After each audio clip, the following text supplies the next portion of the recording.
అద్వానీ అనే మనిషి అసలు ఈ రామాలయం అనేది కట్టిందే అద్వానీ. ఆవేళ అద్వానీ లేకపోతే ఏం లేదు. వాజ్పేయి వ్యతిరేకం. అక్కడికి వెళ్ళి రామాలయం కడతాం, అన్ని మసీదులు పడగొడతాం, ఇవన్నీ అతనికి ఇష్టం లేదు.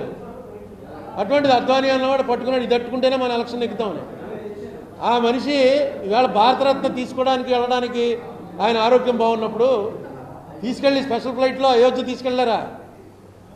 ఇంతకన్నా అవమానం ఉంటుందా? అద్వానీ గారు నాకేం ఫ్రెండ్ కాదు, కానీ మాకు గౌరవం. మేము పార్లమెంట్లో ఆయన లేచి మాట్లాడుతుంటే నేను రోజు గొడవ చేస్తే డైరెక్ట్గా సోనియా గాంధీ గారు చెప్పారు కూర్చోని. తర్వాత బయటకు వచ్చాక చెప్పింది ఆవిడ నాకు. వాజ్పేయి, అద్వానీ, చంద్రశేఖర్ 4-5 పేర్లు చెప్పి వీళ్ళు మాట్లాడుతుంటే నువ్వు అసలు ఎవ్వరూ గొడవ చేయకూడదు మనాళ్ళు. నేను చెప్పమన్నాను విప్పుకి, నీకు చెప్పలేదా? లేదని నాకు తెలియదు, మామూలుగా తెలంగాణ గురించి మాట్లాడుతున్నాడని నచ్చాను. కానీ తెలంగాణ ఎందుకు ఇవ్వట్లేదు మీరని అడుగుతున్నాడు. అతనే ఫస్ట్ ఇవ్వను అని చెప్పి లెటర్ రాశాడు ఆలయ నరేంద్రకి. తెలంగాణ ఏమి ఇవ్వట్లేదు, మేము ఇవ్వక్కర్లేదు, డెవలప్మెంట్కి రాష్ట్రాల విభజనకి సంబంధం లేదని అన్నవాడు పార్లమెంట్లో తెలంగాణ మీరు ఎందుకు ఇవ్వట్లేదని చెప్పి గొడవ చేస్తుంటే మనం అడ్డుపడాలి కదా.